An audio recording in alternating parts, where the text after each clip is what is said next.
नंदुरबार तालुक्यात गारपीट, पूर्व भागातील गावांमध्ये मोठे नुकसान. नंदुरबार तालुक्यातील पूर्व भागात आज सायंकाळी अचानक झालेल्या गारपिटीमुळे शेतकरी आणि नागरिकांचे मोठे नुकसान झालेले आहे. या गारपिटीमुळे शेतकरी आणि नागरिकांची धावपळ उडाली आहे. शनीमांडळ, रजाळे, बलवंद, रणाळी या परिसरात दुपारनंतर ढगाळ वातावरण तयार होऊन मेघगर्जनेसह पावसाने जोरदार हजेरी लावली. काही ठिकाणी वादळासह गारपिटीचा मारा झाल्याने जनजीवन विस्कळीत झाले होते. या गारपिटीमुळे सुमारे 50 ते 60% पिकांचे नुकसान झाल्याचा प्राथमिक अंदाज व्यक्त करण्यात येतो आहे. विशेषतः काढणीला आलेली रब्बी पिके जसे गहू, हरभरा आणि भाजीपाला यांना मोठा फटका बसला आहे. राज्यात सध्या हवामानात मोठा बदल होत असून 30 मार्चपासून 4 एप्रिलपर्यंत वादळी पाऊस आणि गारपिटीचा इशारा हवामान विभागाने दिला आहे. त्यामुळे नंदुरबारसह खान्देश भागात अशा प्रकारच्या अवकाळी पावसाच्या घटनांमध्ये वाढ होण्याची शक्यता वर्तवली जाते आहे.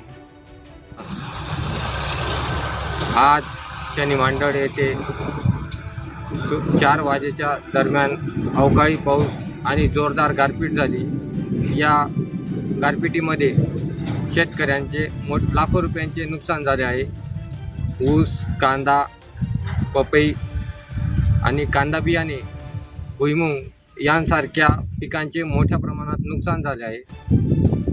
4 वाजता जो पाऊस सुरू झाला त्या अर्धा तासाच्या पाऊस आणि गारपिटीमध्ये त्याचं नव्हतं झालं. शेतकऱ्यांचं मोठ्या प्रमाणात नुकसान झालं असून आमची सरकारकडे एकच मागणी आहे की तात्काळ पंचनामे करून आम्हाला नुकसान भरपाई मिळावी, अशी आमची सरकारकडे मागणी आहे.